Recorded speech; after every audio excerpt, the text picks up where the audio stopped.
As of the recording of this video, it is Monday, May 20th, 2024, and I'm meandering around a regular local park here in Cape Coral, Florida.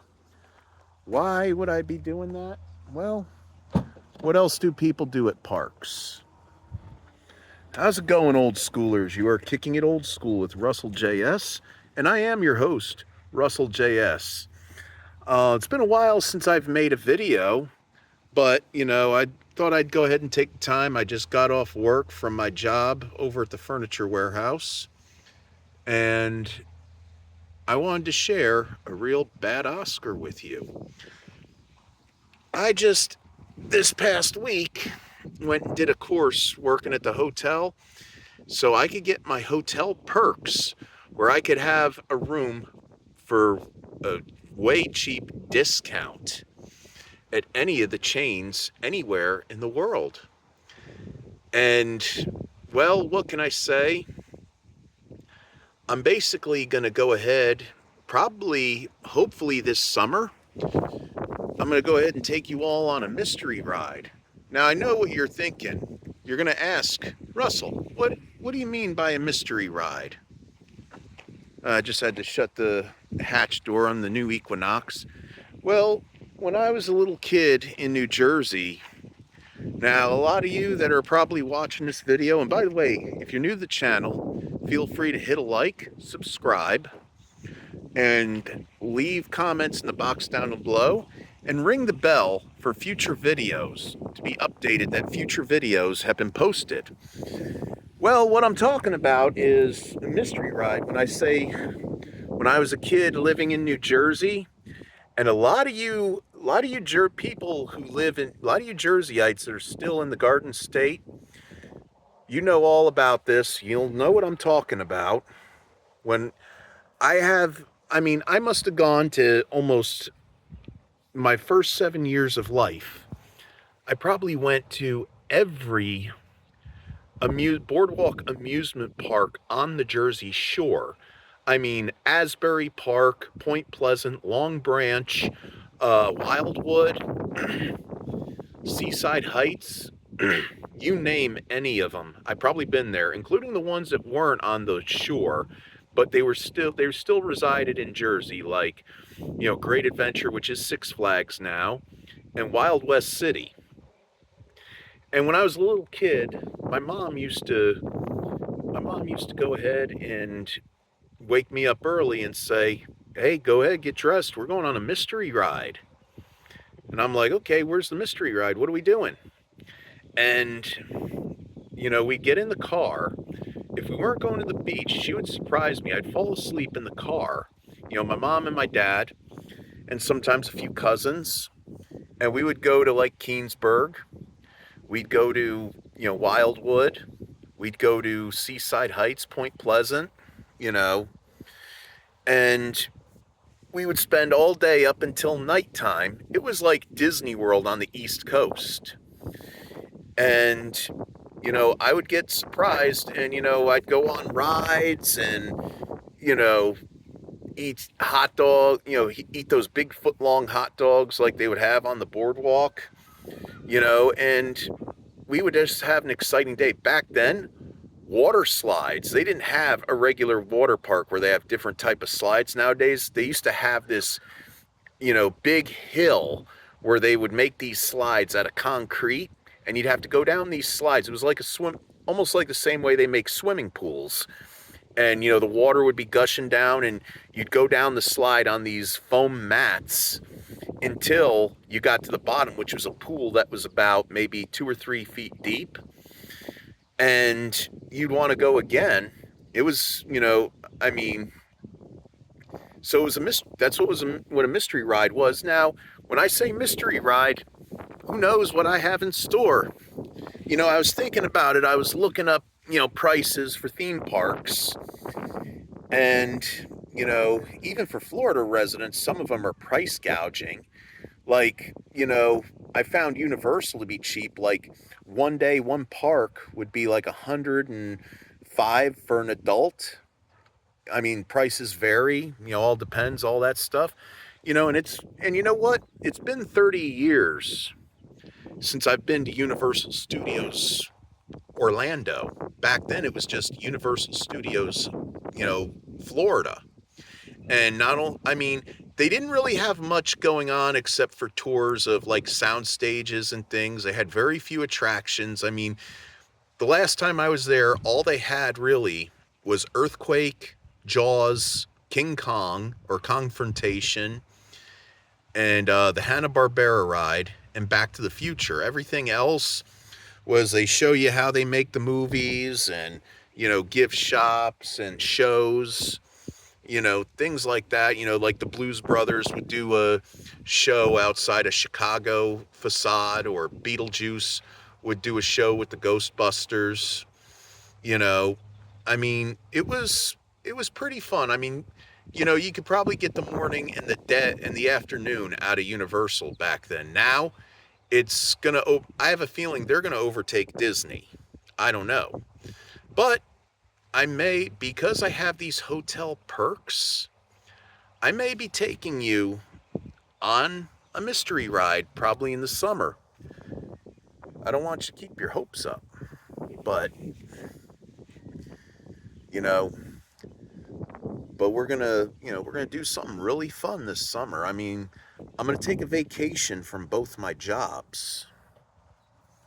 I'm gonna take a vacation, and I'm gonna, who knows? Maybe I'll drive us up. I'll drive to Tampa for Busch Gardens, go to Adventure Island, or maybe Universal Studios, Islands of Adventure. Who knows? I'm trying to figure it out myself. I might even make a 5 or 6 part video documentary to put on YouTube on, like I want to call it My Vacation Memories, from when I was a kid. Because, I want to share some of that stuff. I mean, the best summers I can remember in my life were the summers of 1984, 1989, and 1990. Why those 3 summers? Well, summer of 1984, I would turn 6 years old, and my mom and dad would take me for the first time down to Florida to see Disney World. And in those days, Disney World, well, all they had was Disney World and SeaWorld. And then you drive a little further out, you went to Busch Gardens. And, well, we would go ahead, and we went. I remember we drove up to New York City to go to JFK Airport to take a flight from New York City to Orlando, Florida. And the day we arrived, we checked into the hotel, and we got all our stuff settled into the hotel. My mom and dad, after renting a car, we made our way to Disney World for the first time. And I was hooked. We went, after a couple days of Disney World, all they had back then was Disney World and Epcot Center, and that was it. But Orlando and Kissimmee was a hotbed for tourism. I mean, they had all kinds of stuff besides those main theme parks. And, well, needless to say, we drove down to Cape Canaveral and went to the Kennedy Space Center, to NASA. And we saw the Space Center. We were there for the day. We spent the night. And then my parents decided we were going to go stay a couple days over in Sanibel Island. We stayed at this hotel called the Jolly Roger, which it's not there anymore. It's an apartment complex now on the beach. And Sanibel was really nice, but I yearned for Disney World. And then what happened was we drove back, we checked out, we got all our things, we drove back to Orlando and stayed one more night in Orlando just to catch the plane back to JFK Airport.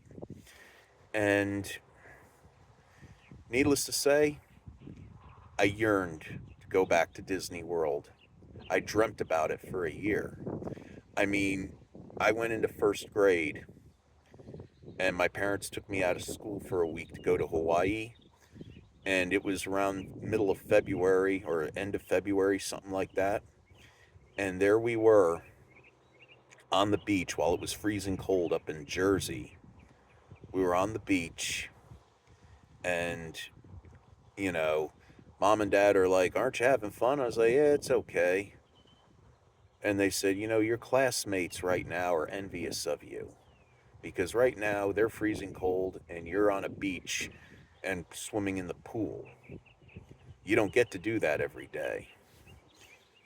But they understood I wanted to go back to Disney World. So we went and did Disney World again. Needless to say, Orlando is, since I was 5 years old, I'm 40, I'm going to be 46 in July. And Orlando, since I was 5 years old, has been my favorite vacation spot. I mean, and that summer we also went to Long Beach Island, stayed a week there at a vacation rental house on the beach with some friends of my parents and their kids. And it was fun. We went to Wildwood and we went to the beach at Long Beach Island. And then toward the end of that summer, my mom took me to Great Adventure. And I mean, 1984 was a blast.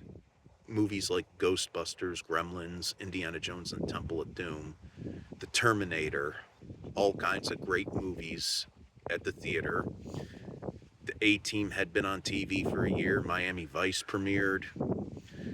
Knight Rider was working on its third season. Dukes of Hazzard, I think, was on their fourth or fifth season. I don't remember. But, Who's the Boss? Growing Pains.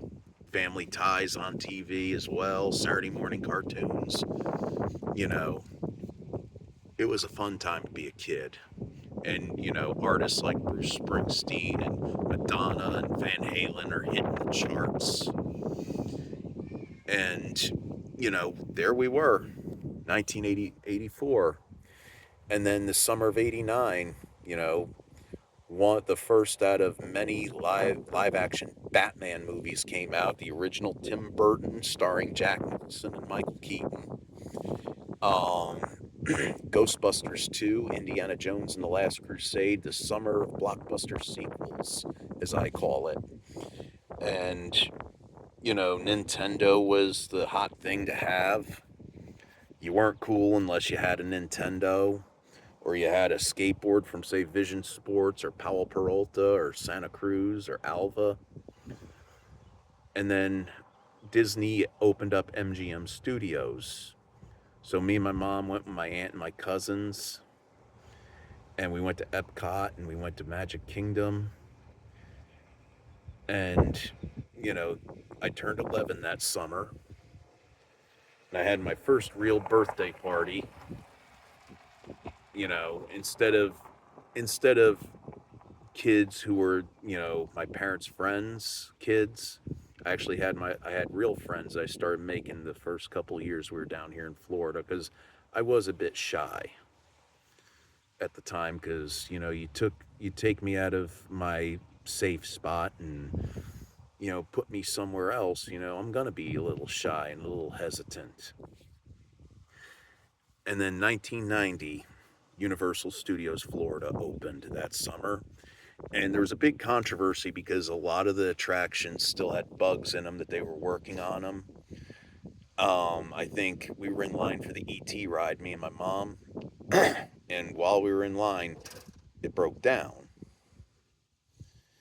And, well, needless to say, they gave you complimentary passes to come back anytime, and we would go the next year. And we went to Disney World, Magic Kingdom, Epcot, MGM Studios. That's when Star Tours was happening. And toward the tail end of summer, my mom and dad put me on the plane to go up to New Jersey for a week to spend with family and some of my old friends. And it was a blast. I want to share. I mean, I can't wait to be able to share some of those memories with you. At any rate, I want to tell you how excited I am about this, how I got these, that I got these employee perks, discounts. I mean, any room that I get, it'll be $40 a night. And I have a credit card with the credit union. So I'll be able, and I got perks with that, where I spend gas, whatever have you. I earn points. And I did put a lot of money on that when I bought this Equinox, because I had to come up with a down payment. So, you know, I'm probably gotten a lot of, I probably have a lot of, what do you call it? A lot of points. I mean, imagine I could probably, if I could stay 4 nights in Orlando and I could get 4 nights for the price of one. I'm going to check all that. And I'm also going to be, I'm prepping for part two where I did the remake of the, you know, the, the retro vacation. So look forward to that where I'm going to do the 1980s all over again. I already did the 70s. So I'm going to do the 1980s and I'm also going to do the 1990s and maybe 2000s. Who knows? And be ready soon because hopefully, I'm going to be able to arrange a mystery ride for you. At any rate, this is your old pal, Russell J.S., wanting to wish you all, as always, keep listening to 80s rock, keep watching 80s movies, keep playing Nintendo and Atari. Um, you know, take care of yourself, take care of your family and your friends, all those you love and care about. You know, be cool, be chill, be fresh. Godspeed, and may the force be with you always.